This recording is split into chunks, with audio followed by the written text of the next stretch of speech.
The earth is spinning towards its beautiful moment of equal light and dark next week at the Equinox.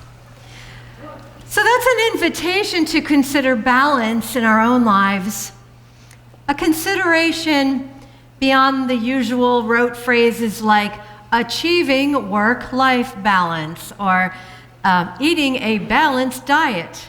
There's nothing wrong with either of those goals, but spiritual balance, emotional balance is something that can provide a firm foundation for any of the other balance we yearn to achieve. The interior condition of being in balance brings great peace, groundedness, a sense of steadiness, and a tranquility between mind, body, and spirit, no matter what the condition of the body at the time.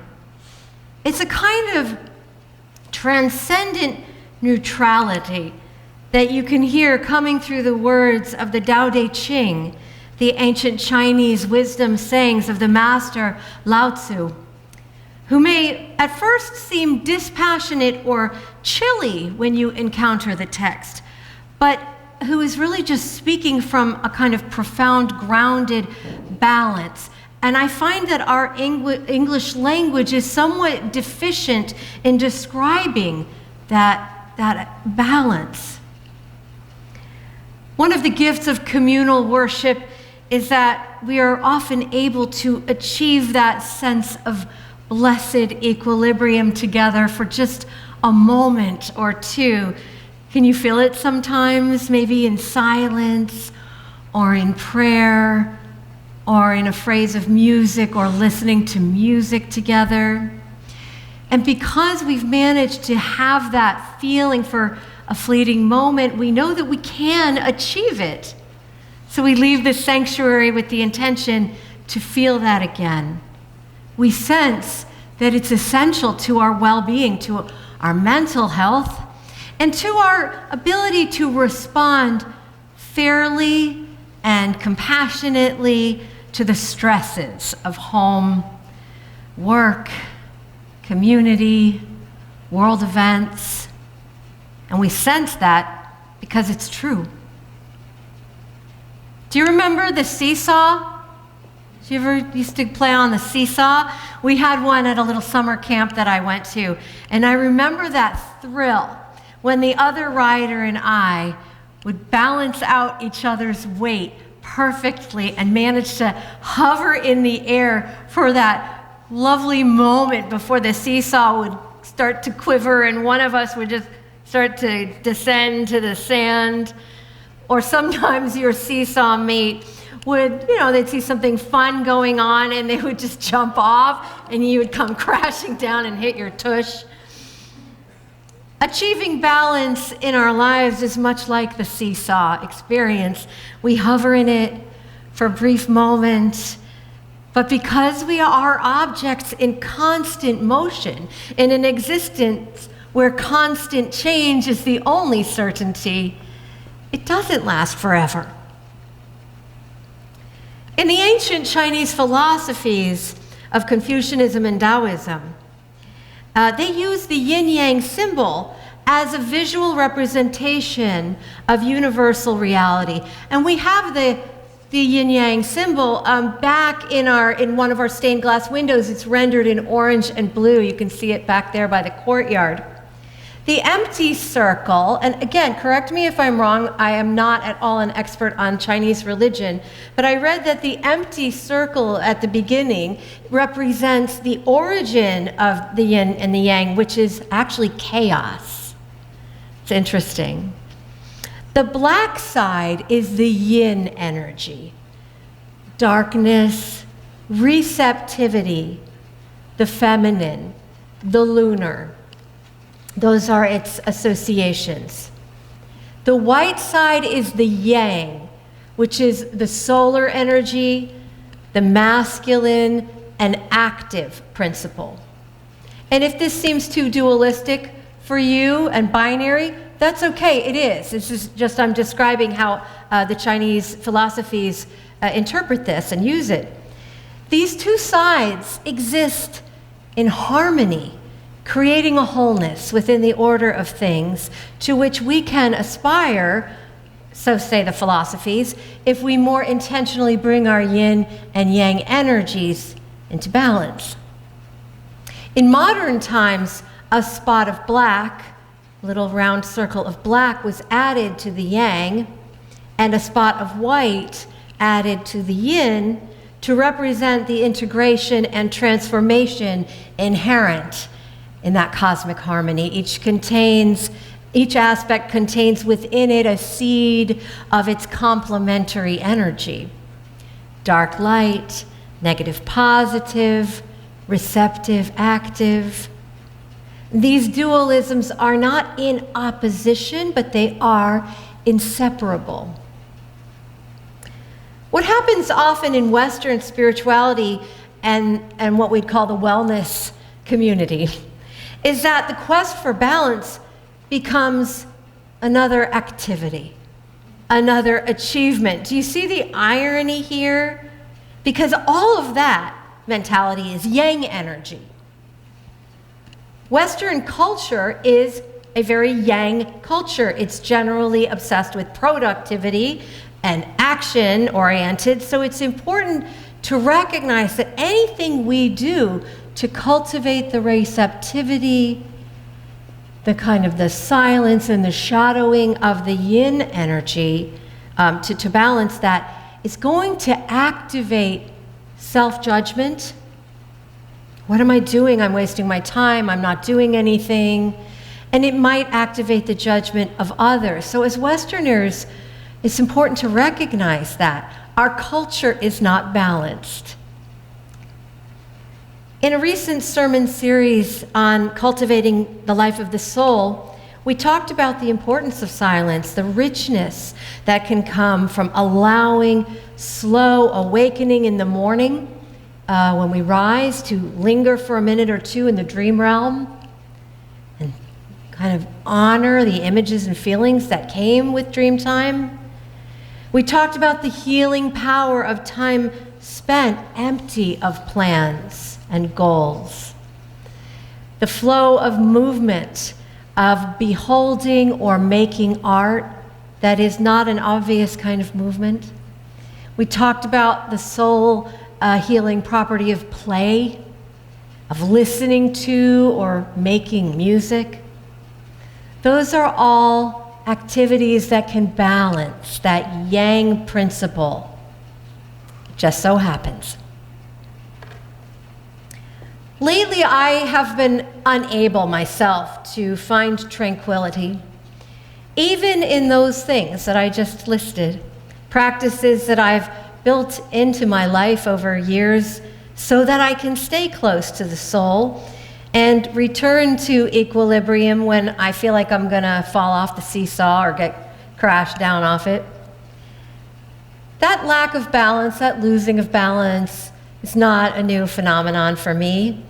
I remind myself often that life is change, that emotions are powerful forces, but they tend to last about 10 minutes if you actually time them, and then they will move on to transform into another emotion. And balance is a fleeting visitor. I've come to some level of peace with that over the years. Sometimes the quest for balance means focusing on compassion for the self when it's out of whack. We can just observe our own lack of balance without judgment or cruelty, noticing it, maybe asking it questions.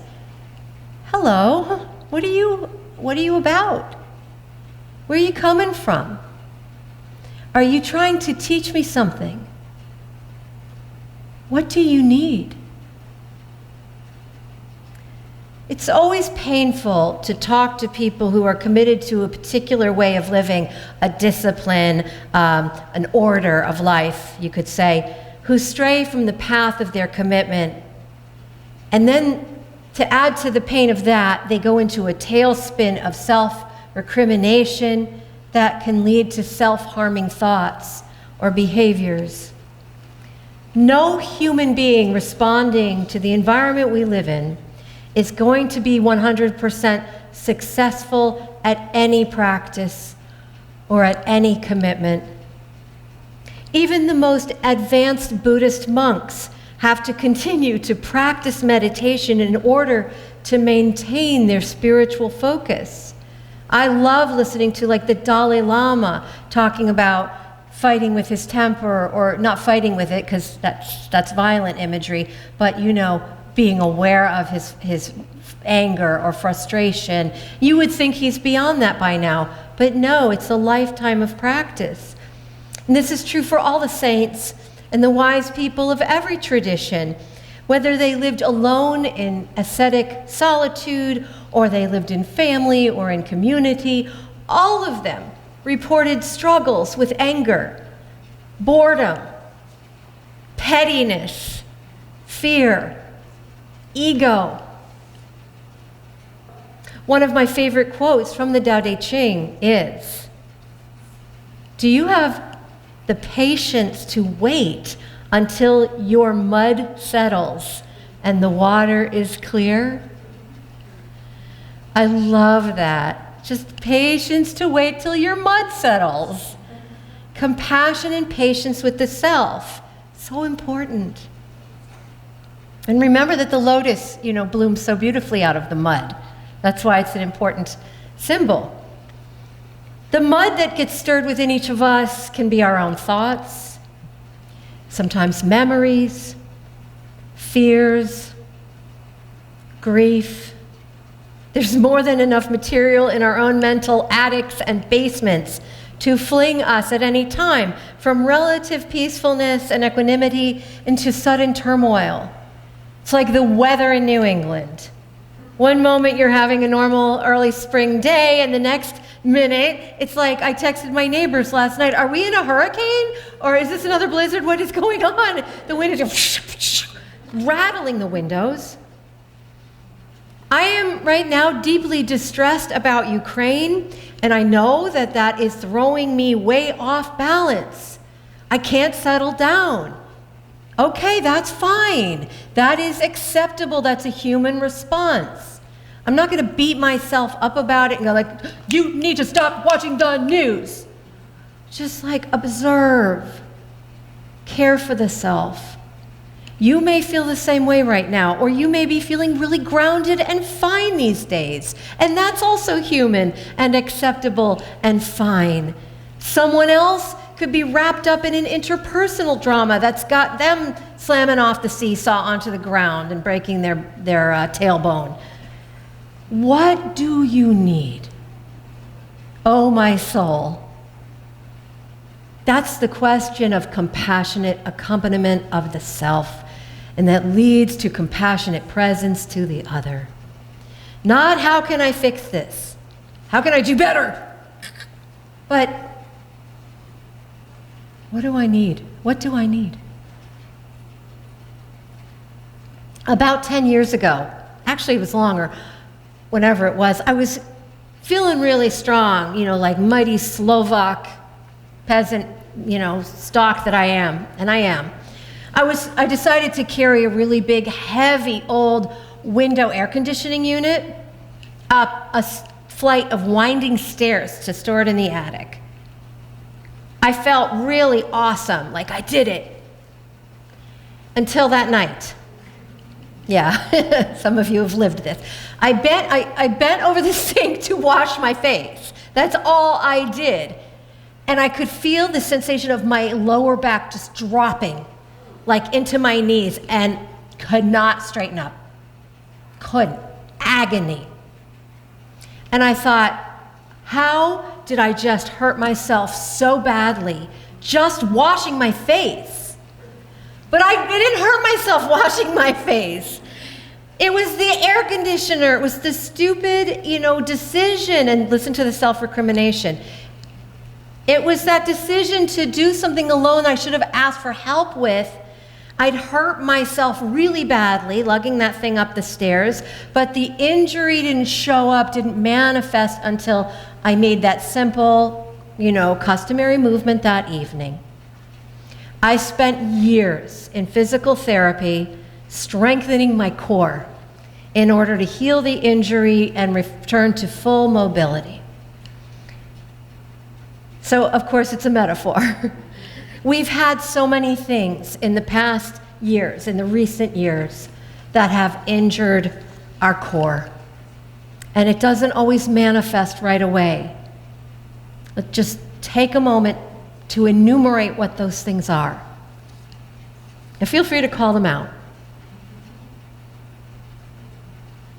Some of them are personal, some of them are planetary, some of them are national, some of them are local.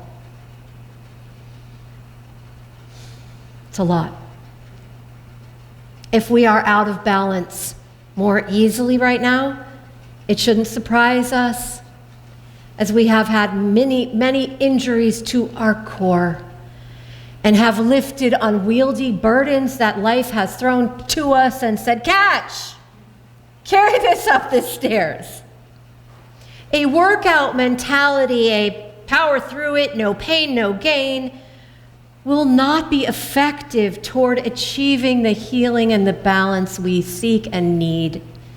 It begins with compassion, with recognition, and with the ability to incorporate that passive receptivity of the yin energy of the universe into our lives and our thoughts.